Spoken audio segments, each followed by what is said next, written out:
another edition of the Best Business Minds, where we interview business leaders and academics that write thought-provoking books. I'm Marc Kramer, serial entrepreneur who consults with family businesses and entrepreneurs. And currently, I'm teaching entrepreneurship at Vinh University in Hanoi, Vietnam. Today, our guest is Damon Lembi, author of Learn It All Leaders. Damon, welcome. Mark, thank you for having me. It's great to be here. And I hope someday we can meet in person in Vietnam, because as I mentioned to you backstage, I'd love to come out there sometime. Oh, and if you do, and I've had 8 people, after they've been seeing my post on Facebook, they've come out and they just love Vietnam because it's so beautiful from the mountains to the ocean. It's an amazing place, super safe. And it just, Ho Chi Minh City just got rated one of the top 4 food cities in the world. And I live in the north in Hanoi, but there's great food throughout the country. So it's wonderful. Good to know. So let's start off with you telling us about your professional background. So my professional background, my entire day-to-day career has been at Learn It, a global leader in corporate training. And but never in my wildest dreams growing up did I think that I would go the learning and development route. I always believed I'd be a professional baseball player, but sometimes things change and sometimes they change for the better. So here I am 29 years later, running Learn It and having a great time with it. I didn't remember that. I didn't remember reading. Did you actually play professional baseball?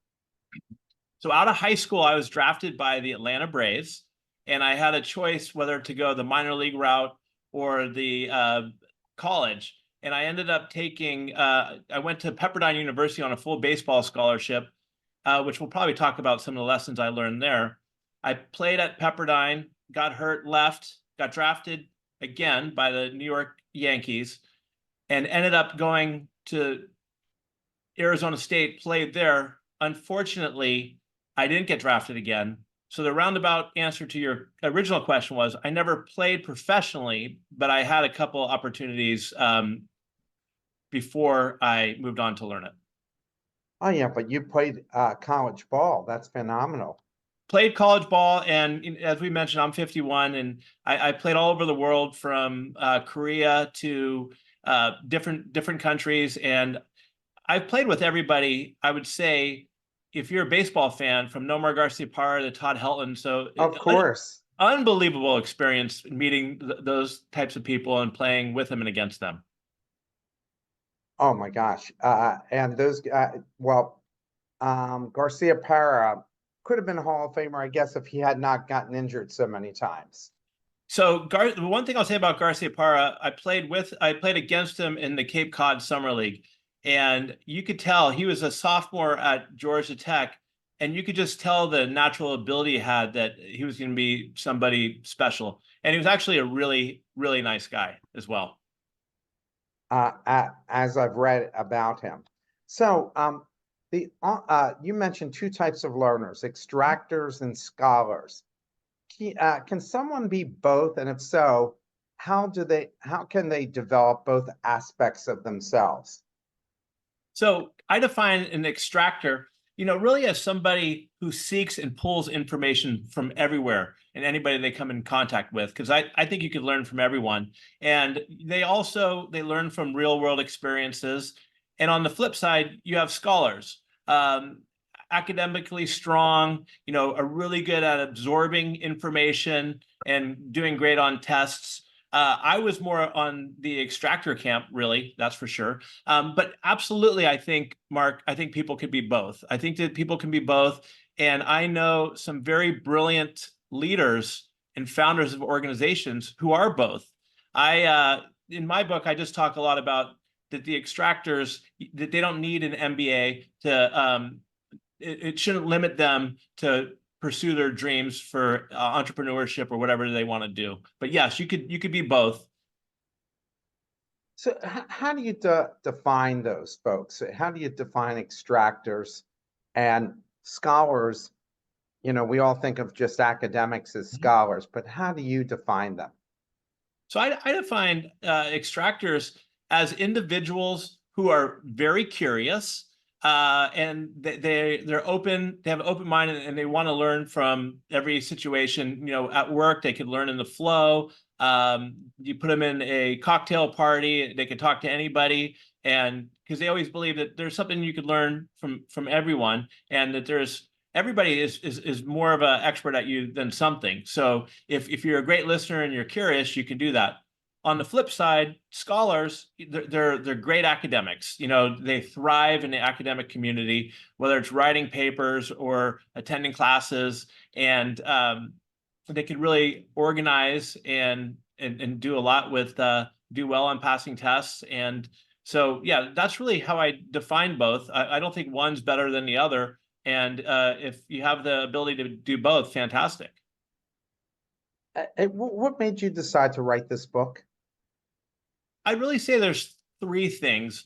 One, over the last 20, 30 years, I've accumulated a great deal of stories, both from the people I've come across and the people I've worked with, and my family, of course. So that was one reason I wanted to share that.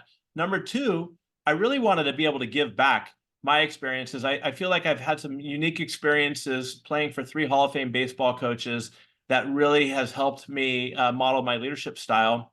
And number three, as I mentioned to you before, I have 2 little kids. I have a 6-year-old and a 3-year-old. And as they grow up, I want them to have something that they can learn more about me and how Learn It has really contributed. You know, we've upskilled over 2 million people, but also the founder of Learn It, my father, Walt, you know, he passed away in 2010. They never had an opportunity to meet him. So this is something that they could learn about how he helped support me and grow, as well as my mom and my family. It's a true family business. So I think those are the 3 reasons that inspired me to write the book, along with a lot of push from my wife, which I was kind of hesitant to do so, Mark. You know, had a little bit of imposter syndrome with it, thinking maybe nobody would like it, but she really encouraged me, and I'm happy I did, because now I get to come on and meet people like you and talk about it. Yeah, and that's what makes it so much fun for me, is to talk to people around the world about this kind of work that they're doing. The book talks about leaders who are constantly learning and creating themselves. How can leaders balance this focus on self-improvement with the day-to-day demands of running a company, which I'm asked constantly by my students? One of the things you mentioned to me backstage was you have to have discipline. You know, you have to, in order to get so much done, you have to have discipline. And as a busy professional, as a leader, you know, you want to balance the self-improvement with also the day-to-day responsibilities. And you can't spend all your time learning, because then your company will fail and you'll let your team down. But you got to find opportunities to carve out time to continue your professional growth, and also kind of work in the flow, learn in the flow, you know, during different real world opportunities that come up. And if you get curious and you ask good questions and you learn from your mistakes, that's always ways. So it doesn't have to be formal learning, whether reading or listening to podcasts, which are all fantastic, but you could also really do well for yourself by learning in the flow from your failures and things that come up during work. You mentioned that some learn-it-all leaders create their own companies.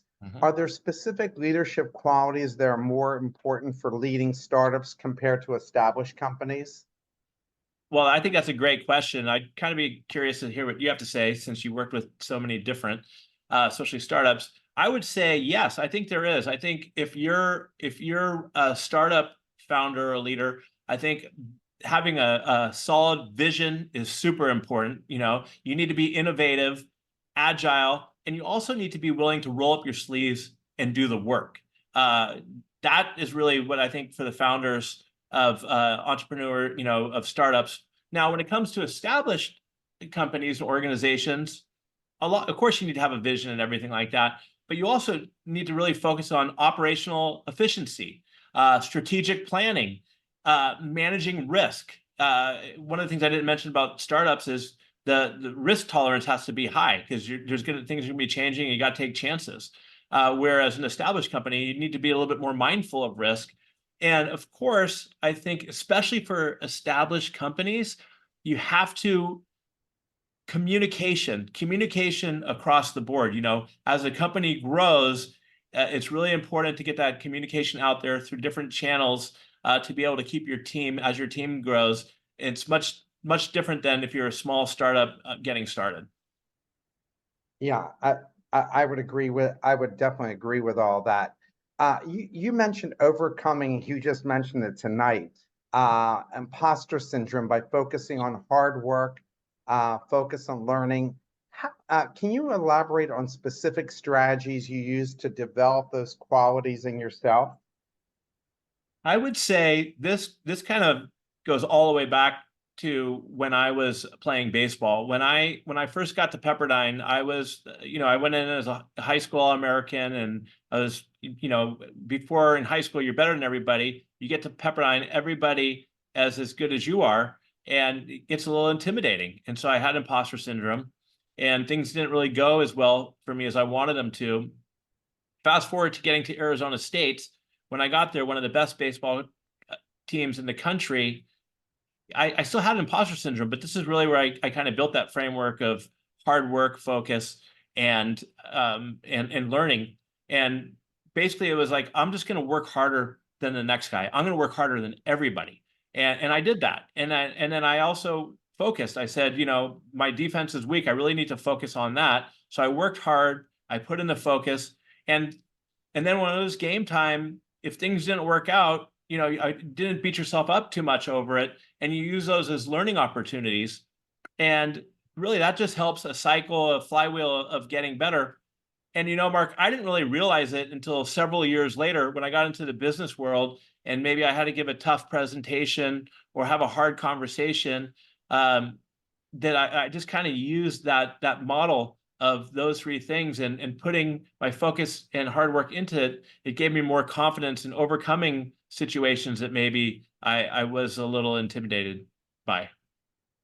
What was I forgetting? What position did you play? I started off as a third baseman. I wasn't agile enough, so I ended up as a first baseman because I was a good hitter. And yet that's a good hard position to play too, because everybody thinks first base is easy, but you need a lot of very good footwork to play first base.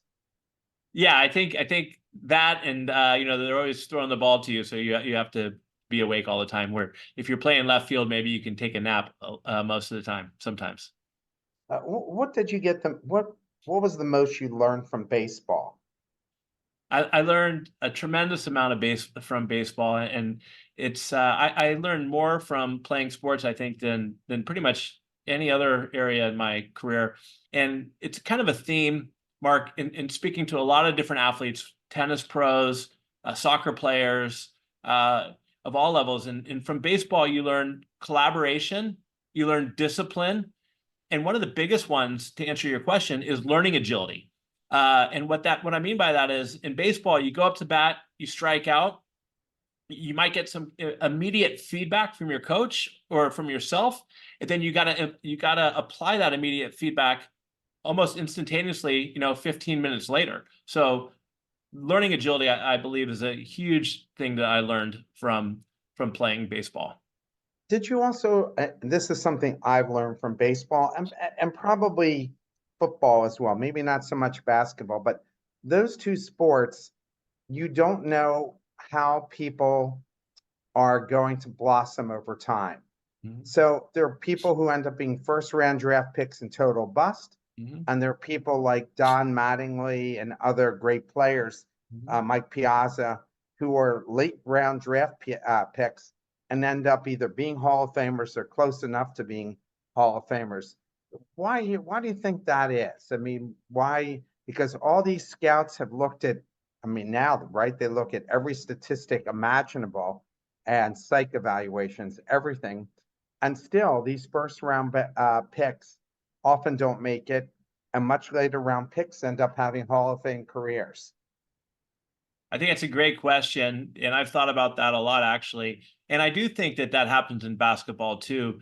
Just 2 days ago, a very close friend of mine, Little League, his son was disappointed he didn't make the All-Star team. And I sent him a link to an article on how Michael Jordan got cut from the Ninth grade team. high school basketball team. And Yeah. I think, obviously there's a lot of physical talent, but to answer your question, I've seen this day in, day out. Some of the first round draft choices who didn't make it. And that is typically because, Mark, they lack the work ethic and they lack the mental ability to really do well. I've got somebody in mind, first round pick, third pick in the draft, doesn't really matter who it is. Played with them, and in college they crushed it. They were unbelievable.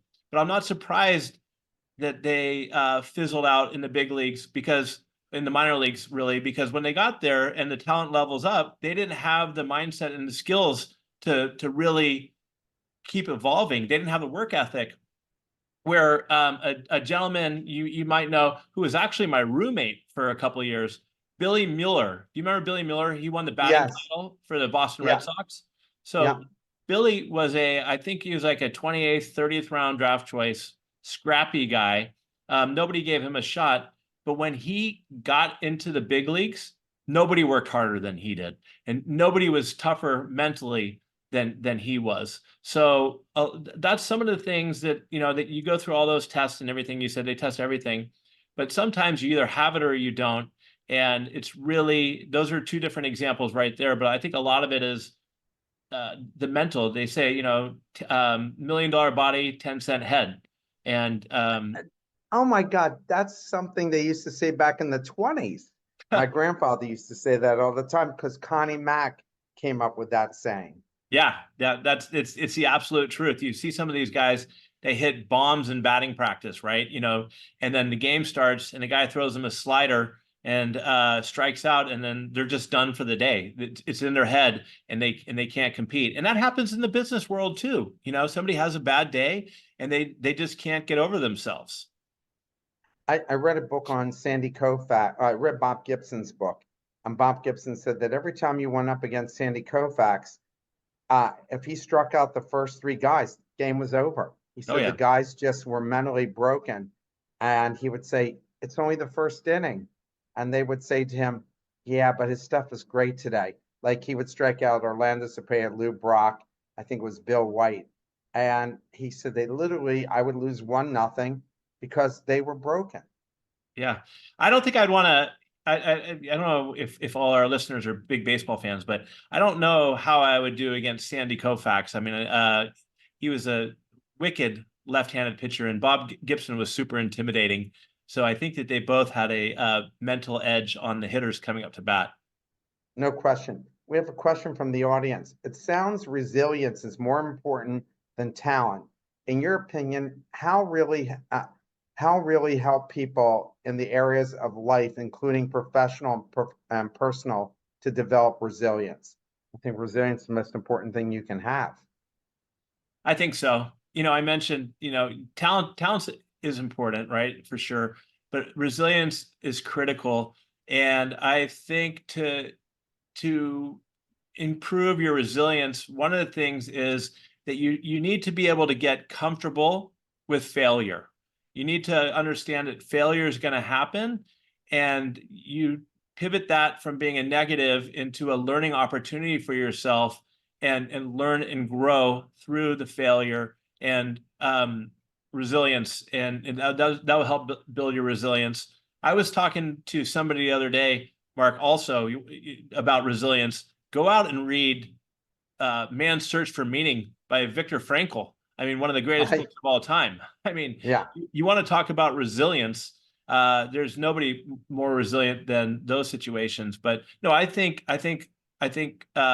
resilience is beyond critical, and ways to build it is learning to overcome failure, believing in yourself even when times are tough, learning from others, and just doing your best, and don't taking yourself too seriously, or getting too down on yourself.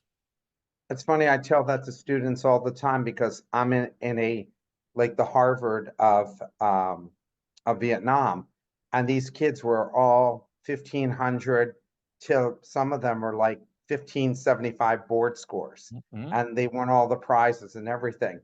And there's so much pressure on them from their parents, self-induced pressure, and the community to be a Hall of Famer right out of the box. Mhm. And I tell them, just enjoy the moment. Take it a day at a time. All you have to do is know that you've done your best that particular day, and that's it. And the rest of it's out of your control. Trying to get them to calm themselves down.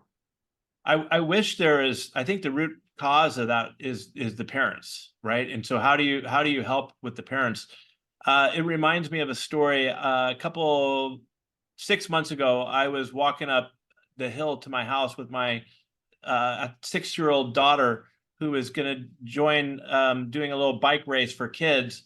And she was like, well, Daddy, I don't know if I want to do it. What if I don't win? What if I don't win? And I was like, hey, you know what's more important? The effort you put into it. That's what counts. You focus on the effort. And I said, Lucy, if you go in and you give it your best shot, that's what's going to make me proud. It doesn't matter if you win or lose. And the cutest thing was she ended up finishing in like 4th place, and she got her fourth place trophy with her hands up celebrating. Yeah. So I think it's important for the parents, and it's so hard to hear stories about the parents who put so much pressure on their kids to get those high SAT scores or whatever kind of scores. It's really debilitating, really, I think, for the kids. So I think for all the listeners out there who have kids, we just need to be mindful that our kids don't need to be perfect. They don't need to get perfect scores. Let's praise them for the effort and the work that they put in. But that's all that matters. I don't believe in giving trophies for everything. I I just don't believe either. that they give their best effort, and that's it. When I was at Wharton, they taught resiliency, and I actually ended up running a resiliency company based on work that a famous psychologist at Wharton had done. And they actually were having like 2, 3 suicides a year, Yeah. and brilliant, beautiful, smart kids that were doing this. And I had a student even here, and I just met her this last summer, and she was telling me she was cutting herself. Yeah. And you're like, and you hear this, and then now I speak to her almost every day. I check in with her. Now and she just started cutting herself again, and the pressure becomes so big, but mostly self-induced pressure. And so you're constantly reminding them that, you know what, you have so little control over your success, that the only thing you can do is show up and just give your best effort, and everything will fall the way it's supposed to. I think that, I don't know if this is a course that you could add into your curriculum, but I think a lot of the problem out there is that people are they're always comparing themselves to others, and Yeah. that just drastically increases the stress that they put on themselves. And I just try to preach to the people I work with, I mentor, especially in sales, stop comparing yourself to others. Focus on, it doesn't matter what they have. What matters is that you're doing your best, and you're giving your all, and you're learning and developing. So if there's anything you can do for your students to figure out, even a module on how to get people to stop comparing themselves to others, I think that'd be tremendous. Yeah, I think it's only because we have perspective as we get older, and they have no perspective as they're younger. And I think that's what makes it more difficult for them, for sure. And the chapter talks about the lucky curse Mhm. as a fear of not living up to advantages. How can leaders who come from privileged backgrounds navigate this feeling and use their advantages effectively? So lucky curse, I was really, really fortunate to come from a great family that was very successful, and a lot of financial opportunities. And sometimes the people who have the lucky curse, they don't know if they deserve to be in the position they're at. What I recommend, and it took me a while to understand it, is, okay, maybe you're giving an opportunity. Well, if you're put in that opportunity, whether it's maybe not running a company, but let's say you got an opportunity to play on a baseball team that maybe somebody else didn't have. You still have to perform at the plate. You still have to, you're the one that has to perform and do well.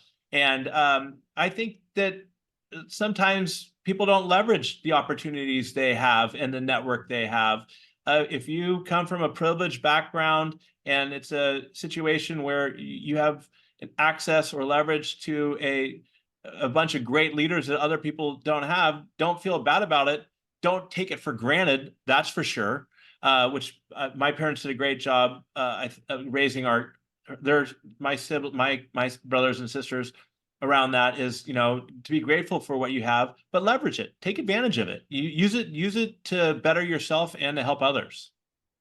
I think they feel guilty that they have what they have. That's what I was trying to say. Yes, you can feel guilty. Yeah. You write about Coach Brock's motivational tactics, acknowledging they might not be appropriate today. How can leaders inspire their teams while also fostering a positive and respectful work environment? Which I think this guy sounded more like he was like a Bobby Knight type. Right. Well, I want to preface that by saying that um, Coach Brock was one of the most inspirational individuals that I ever got to know and I ever got to play for at Arizona State. Really famous baseball coach, and his wife, actually, Mrs. Brock, was a little upset. Which, not that it wasn't true, but yeah, he was tough. He was a Bobby Knight type of coach, and you know, yelling and screaming at your team these days is probably not going to work like it did 30 years ago. Even though I thought it was incredibly valuable and helped me build thick skin, and I'm really happy he did. What I learned from him as well is, I mean, he literally died, Mark, that season while we were in the College World Series. But he showed up every day, whenever he could, you know, whenever he could get out there. Incredibly inspiring. So I don't want listeners to think there's that you know, that he was bad. I mean, he was an amazing influence in my life. But I think today's different, and as leaders, you need to have self-awareness and take a different approach. And I think that taking a more positive approach and being empathetic and listening and setting clear goals are all things that you can do and provide learning development opportunities for your team members. Those are all things you can do to foster a positive culture. Well, I think people have evolved, and I think that's the big thing that some coaches like Bobby Knight missed, because Bobby Knight's graduation rate was almost 100%. Yeah. And so, you know, lots of people could say good things about Bobby Knight. Would I want me or my kid to play for him? Probably not. But I think what they, just like you used to be able to tell players, just do what I tell you to do. But now, including students, you have to explain why you're doing what you're doing, because they intellectually want to know why. And if it makes sense to them, they're going to do everything they can to make that work for them. It just can't be just do it the way I told you to do it, right? And so coaches have to evolve now. You know, I actually did a talk for a group of high-level fire chiefs, and they were saying about how they have to evolve, because usually it was command and control. You just tell the younger you just tell your subordinates what to do, and they do it. And now, Mark, like you said, people want to know the why. Why am I being asked to do this? How does this impact me? And honestly, what I told them was, that's good that they're challenging you. That's going to make you a stronger leader. It's going to make you be more crystal clear on the vision you're creating and setting direction for your team. So instead of, you know, there's always people are giving the Gen Z a hard time and pushback. I think we should leverage the way that they've evolved and their technology skills and whatever, and allow us older generations, if that's what you want to say, to evolve and grow ourselves. Yeah, I think that's incredibly important. I'm always explaining everything to students, but when I explain it to them, then if it doesn't make sense to me, I may be like, oh shit, that doesn't make any sense to me. Yeah. I think I have to get back to you guys. I have to make a change on this, because now when I hear it coming out of my own mouth, like, yeah, I can understand why this doesn't make any sense. And I thought it was logical at the time that I said it, but then you find out by doing that. In the section about purposeful awfulizing, you talk about facing the fear of the unknown. Can you elaborate on specific strategies you've used to push yourself outside your comfort zone and learning situations? So purposeful awfulizing is a a term I coined, and essentially it means everybody always talks about looking at things from a positive aspect, positive, positive, positive. What's the best outcome it could have? Well, sometimes I think it's really important, and not in a bad way, but think about something. What's like the worst outcome that could come of it, right? What's the worst outcome to come of it? And a lot of times, if you can overcome that, or if it's not that bad, that could help give you the courage to push forward, to stick your neck out there. Say you decide that you want to become a public speaker, Mark, and you're not that's something that you're really nervous about doing, and you apply to do a TEDx or some kind of talk, and you get it, and then you're like, well, what happens if I really blow it? What's the worst case? What's the worst case scenario? People laugh at you for 15 minutes and doesn't go well. Who cares? Just move on.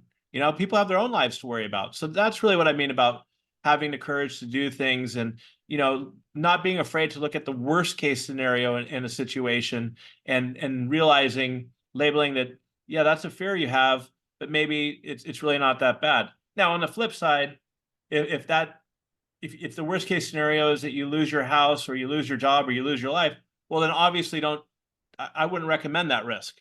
I wouldn't do that. I would reevaluate and go a different direction. You mentioned setting stretch goals and the importance of a leader believing in their team's visions. How do you handle situations where a team member's big idea seems unrealistic? And how do you encourage them while also keeping the company's goals on track? I think stretch goals are very important. Moonshot goals. I think that my dad was great at that, coming up with moonshot goals, stretch goals. And at Pepperdine, Andy Lopez, small little university, his stretch goal was, we're going to win the College World Series. And and at the time, that was unheard of for a school that size. Well, the year I left, Mark, they won the College World Series. You wouldn't be able to do that if you didn't believe in it. So getting back to your question about stretch goals and my team, I want my team to come up with crazy ideas. I think that there's a great book out there called Idea Flow. Jeremy Utley, I think is the name. And he says, you got to come up with, I believe, don't quote me on this, but like 2,000 ideas to come up with a good idea. And some of them are random and way out there. My tip for leaders out there is, if somebody on your team comes to you with an idea, and let's say it's just way out of bounds, and first of all, thank them for coming up with the idea, and don't right away shut them down. Don't shut them down. Hear them out, and maybe ask a couple questions about it, and just, you could even be transparent and say, this is great. I don't know if this is exactly what we're looking to do, but I appreciate, because you want your team. And that's one of the things I have about Learn It that I love, is that this great group of people who are always coming with ideas. But I think that they know that not every idea is going to be implemented, but they're going to get an opportunity to speak to me, or somebody who's, their direct manager, to at least be heard. And if it makes sense, you move forward with it, and then you give them the credit for coming up with the idea. So don't shoot down ideas. Listen to people and acknowledge that they're coming up with ideas, and just tell them to keep doing it. It's funny you should say that. A student just told me that yesterday about my classes have ended and we're in finals. And she said, Professor, what I like about your classes, no matter what the idea is, you're very encouraging about it. You never tell us it's a stupid idea. And I hadn't really thought about it. It's just my personality to be positive about it. But it was funny hearing from her that she felt that encouraged her to speak more in class. I think as leaders, you have to think about, if you knock somebody down in front of the group, there's a good chance they're not going to get back up because they're embarrassed, and they don't want to ever get embarrassed again. So some of the great ideas that they have are locked up in a box. You have to create a safe space for people to do that. There are no stupid ideas. The only stupid idea is if it's something that's illegal or detrimental to your team. But what you said reminds me, and I almost remember this like it was yesterday. sitting in a history class at Arizona State, scared out of my mind to ask a question or respond, because the instructor, if you gave the wrong answer, or he didn't like what you said, sometimes it wasn't even his verbal response. It was just the shrug he gave you, or the eye roll. And I just think that that's so terrible. And so when I look at over the years, when we brought instructors on to learn it, that's what we do, live and facilitators. I use that story a lot with them, because I want the instructors in our classes to create a safe space for the students, so they feel like that they're always welcome and encouraged to bring ideas to the table and to engage and participate in class. So I think that that's really important. And it goes the same way with whether you're in a sales meeting and you have somebody that always talks in the sales meeting and nobody else says something because they're getting bullied by that other person. You want to create, and that happens, right? You want to create a safe space where people feel like they can bring their ideas to the table. Because Mark, if they don't, and they're high performers, or they have an opportunity to be high performers, they're going to leave. They're going to find great talent, can find jobs elsewhere. They're going to go and find some place that they're respected and that they have an opportunity to share their mind, what's on their mind. Isn't that why managers like Joe Torre and Tommy Lasorda and probably Tom Landry, the people who last a long time at the very top, you always hear players rave about what it was like to play for those guys, that they were good listeners, that they were supportive, they were positive.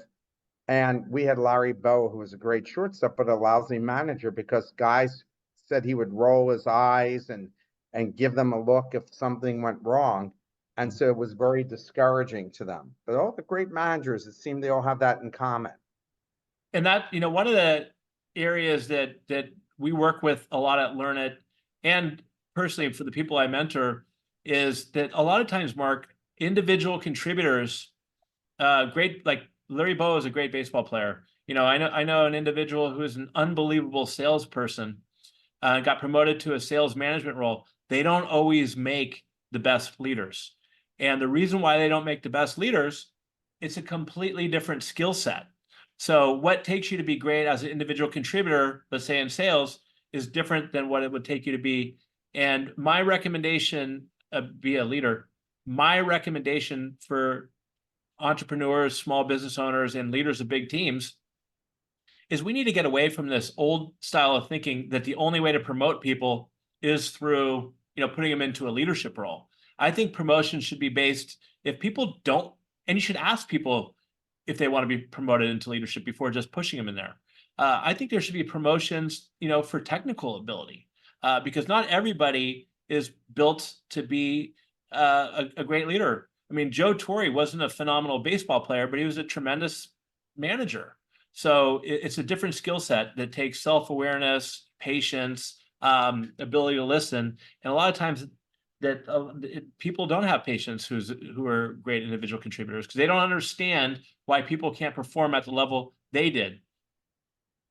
It's not always been the case, right? When guys were great players make lousy managers, but mediocre players or poor players end up being really good managers at the end of the day. Absolutely. You mentioned the importance of surrounding yourself with smart people and leveraging their network for advice. Can you elaborate on specific strategies you use to build your network and identify potential mentors early on in your career? One of the things that I don't think people realize is that successful people, they want to be mentors. They want to be mentors. And you just have to get out of your comfort zone sometimes and ask. And that's something, I was fortunate to come from a family that had several businesses, and I had access to a lot of great individuals. And I asked some of them if they'd be a mentor for me, or if I could run questions by for them. But even if you didn't come from the same access to the network that I came from, there's plenty of opportunities out there. There's groups you can join. There's networking events you can go to.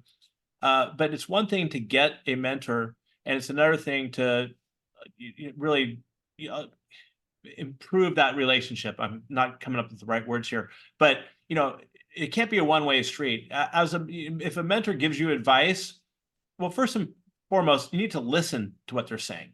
Listen and learn. And then if you implement some of that, what they told you, share back a note. I used to, if I'd call somebody for advice on what to do with an employee situation or a customer situation, I would call somebody in my network and I'd say, hey, Steve, how do you think I should handle this?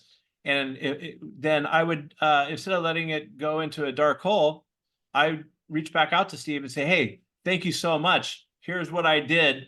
I implemented what you said, and here's how it turned out. People get really excited about that, and they want to give you more encouragement and help. So I think if you want to build your network, go out. I think LinkedIn's a great place. You can connect with people on LinkedIn. There's a gentleman, Omar Halab, from Amazon, who will tell you, connect with me. And there's different people out there that there's different ways to get out there to get creative and build your network. Yeah, my first book I wrote was called Power Networking because I came from a small town and your network is the most valuable asset that you have. Yeah, and what I was trying to say is you got to nurture that once you build those relationships, nurture them. You talk about the value of the growth mindset and constantly seeking to learn. How do you balance that with the need to make decisions and act as a leader, especially in fast-paced situations? So it's important. We talked about this a little bit earlier. It's important to continue evolving and learning. But as a leader as well, you need to not have decision paralysis. I think your team, it's important for you to be able to execute and make decisions. So it's being thoughtful about what the situations are in front of you and the decisions that need to be made and learn. But also you need to, for lack of a better term, pull the trigger and be decisive as well. Can you talk about the importance of growth mindset and overcoming the fear of failure? And can you share an example from your own experience where you had to adjust your approach or course correct after facing a setback? So yeah, I mean, I remember 10 years ago, went into a client presentation and thought I was prepared and completely bombed in the presentation. I didn't do the due diligence that I thought I needed. I didn't have the right people in the room, and what I presented wasn't anywhere in line with what the customer needed. So, but it was a good learning lesson for me. I was with a coworker, and we kind of did a postmortem and said, well, what could we have done differently? And we talked about some of the blind spots, Mark, that we didn't realize that we had. That we should have had somebody in manufacturing in the room, that somebody from HR should have been involved, to have different perspectives. And that was a great learning lesson. And we course corrected, asked for another opportunity, came back with a different, we were humble about it, say, hey, look, we messed up, give us another shot. We went the proper route and we ended up winning the deal. In the chapter, there's a chapter you mentioned developing thick skin and learning from criticism. How do you recommend handling constructive criticism, especially when it comes from someone you may perceive as less experienced than you? We face that all the time. Well, I think you gave a great example yourself earlier when you were talking about a student who said, hey, this doesn't really make sense to me. So there it is, somebody who's, you have decades beyond decades of more experience than this individual. And it sounds like, this is the course of action I would take. Sounds like what you did is, instead of jumping down their throat or saying this person doesn't know what they're talking about, you kind of reflected on what they said, thought about it, and said, hey, maybe they're right. So I think that I think it's important as a leader to, especially for your team, for them to be able to feel like that they can come to you with feedback, because you don't want to have an organization where everybody thinks they have to be yes men, right? Where they're afraid to say something. And I know I've worked with companies who had cultures like that, where people were afraid to give feedback to their bosses. I think great bosses and leaders invite feedback from everyone. And one little tip that I use to invite feedback, for instance, when I was writing my book, Mark, I took a chapter from it and I shared it with a junior salesperson who I thought would be a target audience. And I said, can you read this chapter? I really don't think this part is very good. What do you think? So I'm already acknowledging that it's not great. So it kind of opens the door for them to invite feedback. And which they did, they gave it to me. And I think at the end of the day, that really helped me evolve. So I think that's important. Yeah, I do as well. Curiosity is mentioned as a key trait for a learn-it-all leader. How do you stay curious and ask insightful questions, especially after you've been in a leadership role for an extended period? I think when it comes to being a learn it all, I think curiosity is one of the very key traits. And to do so, when you're having a conversation with somebody, you need to approach that conversation with the intent to actually understand what they're saying and what they're coming from, instead of formulating an answer already, because we always want to formulate an answer. So I think if you approach every conversation that you're interested in and you're actually present, that goes a long way. And regardless of how long you're in leadership, you have to continuously evolve and grow. One of my favorite books is I think it's called Set the Table. Danny Myers, from Yes, Shakespeare. I read that book. Yeah. It's a great book. He was a guest on the Tim Ferriss show, and I almost stopped in my tracks because he talked about learn it alls, and he said if you're a leader and you think you have it all figured out and you're no longer curious, you're done. You're done. So it doesn't matter how long you've been in business, doesn't matter how much success you've had. You always have to continuously be curious, listen, and try things and grow. And that stuck with me. And isn't that why we saw Blockbuster and Kodak and all these companies that once had glorious past ended up on the trash pile? Is because the leadership stopped growing themselves, and hence the companies didn't make it as well. I mean, I think every one of those companies was not innovating anymore at BlackBerry, any of them. I mean, here they were dominant powers. I think well, you got Uber and the cabs as well. Same thing. And I think that you're going to see the next one. I think that's going to be the NCAA and the NIL, where the NCAA was so stuck in their ways and not paying the players. And now I think it's going to be reversed, and pretty soon all of the NIL, name, image, likeness, I think a lot of the money is going to flow directly to the players. And it's a little bit of the wild, wild west out there right now for it. But I think those players deserve to be paid. And the NCAA should have been curious and changed their ways several decades ago to help accommodate these individuals. And just like Blockbuster with Netflix, cabs and Ubers and Kodak might go by the wayside in 5 years.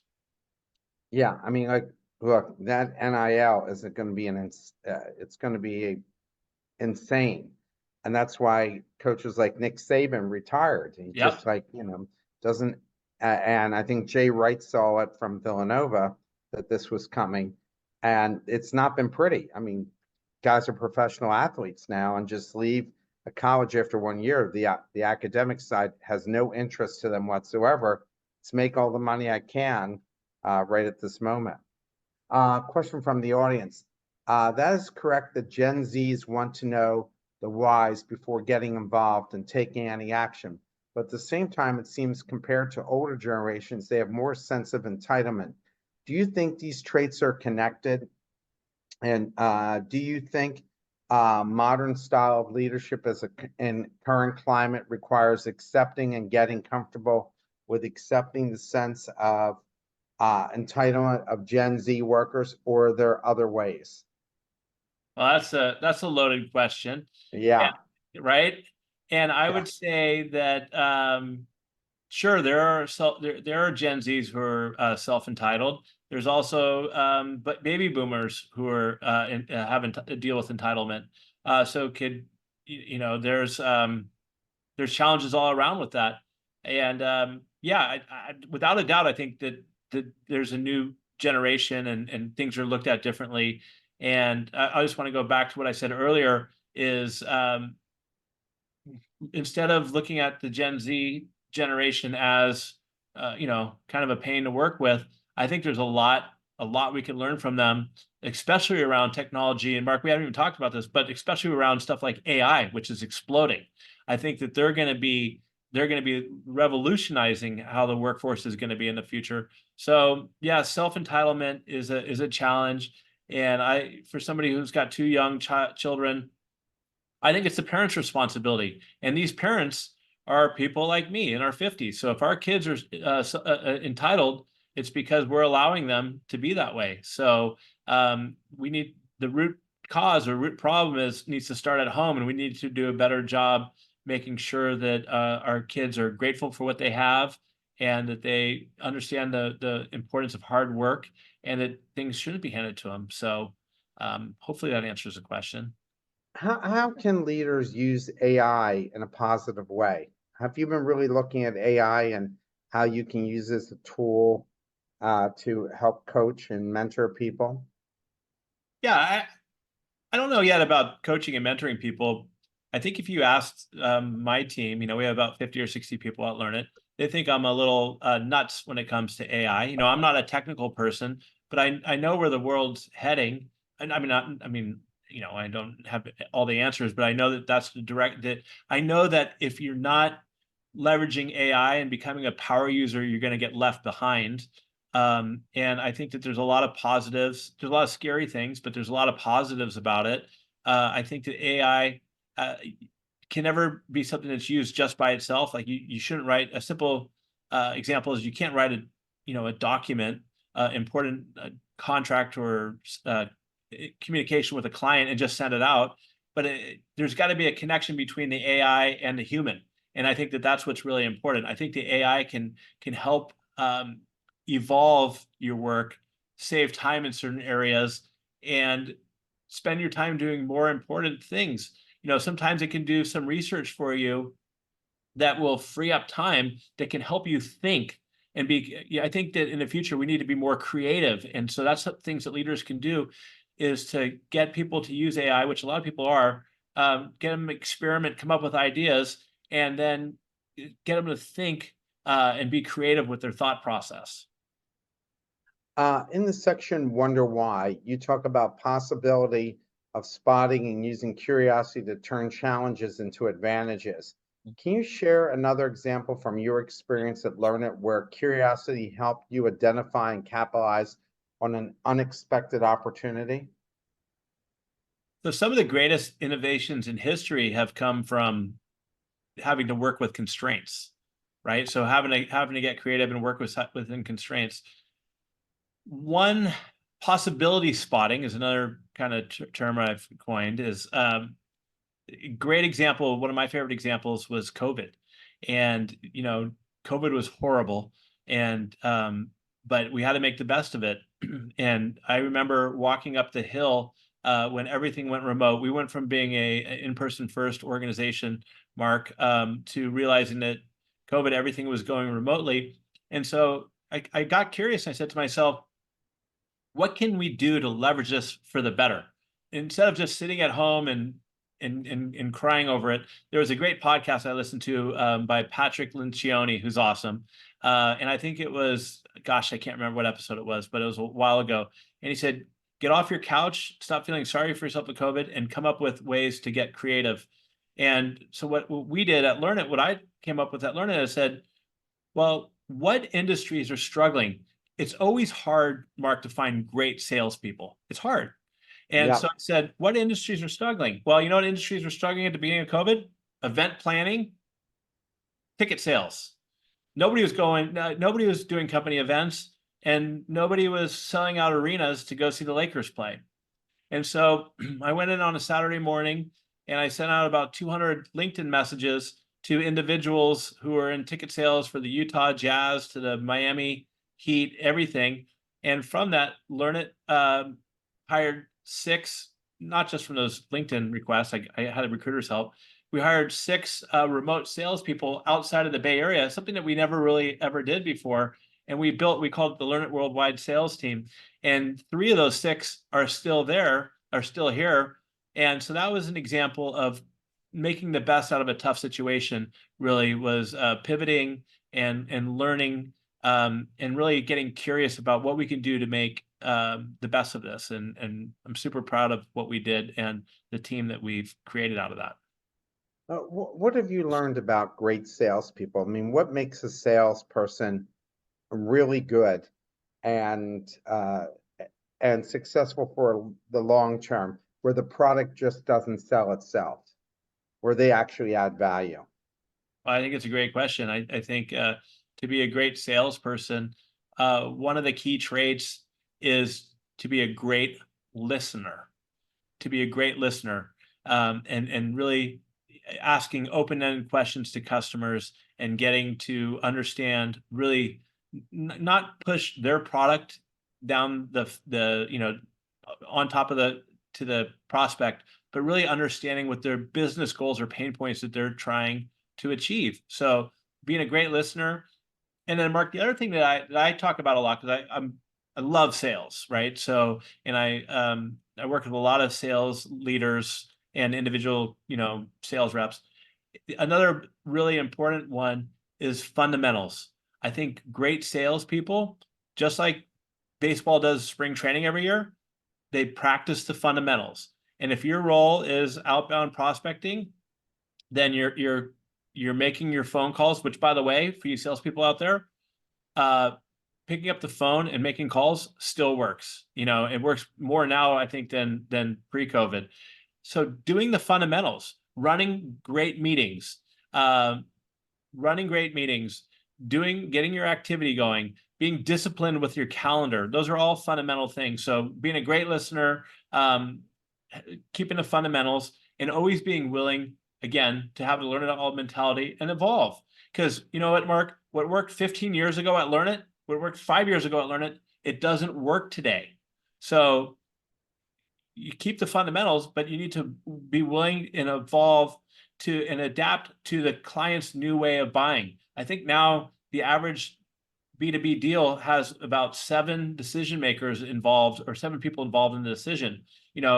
10 years ago, that might have been 2. So if there's 7 decision makers involved, you need to change your approach and figure out how do you get in front of those different people to help show the value that you bring to their business by working with you. And last thing I'll say, great salespeople have integrity. And they do right by their customer. Don't be penny smart and pound foolish with your customer. Don't overpromise and under deliver. So have integrity, fundamentals, and be a great listener. Funny, maybe this is the last question. In the section value your values, you describe a situation where you match the salary of a new employee to a later hire who negotiate a higher rate. How do you navigate situations where honoring your values might create tension with other important considerations, such as staying within the budget? Well, that's a good question. And in this situation, as we were hiring 2 people at the same time, and people talk, so I think that it wasn't in line with our values to, for lack of a better term, screw over one person. But to answer your question, because you have to stay in budget, you can't give everything away. I think it's the pre-planning that goes into it. You need to before you hire somebody or you bring people on, really be proactive on what's possible to be able to do instead of just, flying by the seat of your pants. And if you do that, then maybe you have some wiggle room, because at the end of the day, you have to be, especially as a small business owner or anyone really, you have to be cognizant and mindful of financial implications of just giving money away or whatever. But I think that I think it's important to be proactive on that. Damon, the hour went so fast. Thank you, Mark. I could have sat here all day with you talking. I want to thank you so much for taking the time to speak with us. Well, it was an honor to be on your show. I want to thank the guests who showed up and everyone else. And you're doing a great thing out there. And I know that you said you're booked a year in advance. So thanks for getting me in. I really appreciate it. No, it's my pleasure.